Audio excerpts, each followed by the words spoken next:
విద్యుత్తును ఎలా తయారు చేస్తారో మనం ఇప్పుడు తెలుసుకుందాం. విద్యుత్తు అనేది ఒక జనరేటర్ను ఉపయోగించి యాంత్రిక శక్తిని విద్యుత్ శక్తిగా మార్చడం ద్వారా తయారు చేయబడుతుంది. ఇది ఎలక్ట్రాన్లను నెట్టడానికి మరియు విద్యుత్ ప్రవాహాన్ని సృష్టించడానికి వైర్ కాయిల్ లోపల అయస్కాంతాన్ని తిప్పుతుంది. ఈ యాంత్రిక శక్తి శిలాజ ఇంధనాలు, అణు ప్రతిచర్యలు లేదా భూష్ణ వేడిని మండించడం ద్వారా ఉత్పత్తి చేయబడిన నీరు, గాలి లేదా ఆవిరి వంటి వివిధ వనరుల నుండి రావచ్చు. విద్యుత్తును ఉత్పత్తి చేసే పద్ధతులు. టర్బైన్ ఆధారిత జనరేటర్లు. ఇది అత్యంత సాధారణ పద్ధతి, ఇక్కడ టర్బైన్ యొక్క స్పిన్నింగ్ బ్లేడ్లు జనరేటర్ను మారుస్తాయి. శిలాజ ఇంధనాలు మరియు అణు ఇంధనాలు, బొగ్గు, సహజ వాయువు మరియు అణు విచ్ఛిత్తిని నీటిని వేడి చేయడానికి ఉపయోగిస్తారు, టర్బైన్ను నడిపించే ఆవిరిని సృష్టిస్తారు. జలశక్తి, ఆనకట్టల నుండి నీటిని కదిలించే శక్తి టర్బైన్ బ్లేడ్లను తిప్పుతుంది. గాలి, గాలి జనరేటర్కు అనుసంధానించబడిన విండ్ టర్బైన్ యొక్క బ్లేడ్లను తిప్పుతుంది.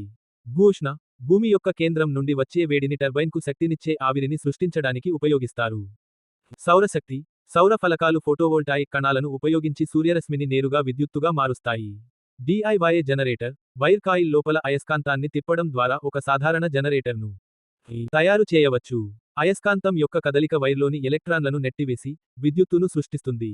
ఇది ఎలా పనిచేస్తుంది? ప్రాథమిక స్థాయిలో 1. విద్యుదయస్కాంత ప్రేరణ. 2. కదలిక కీలకం. 3. ఎక్కువ కదలిక సమానము ఎక్కువ శక్తి.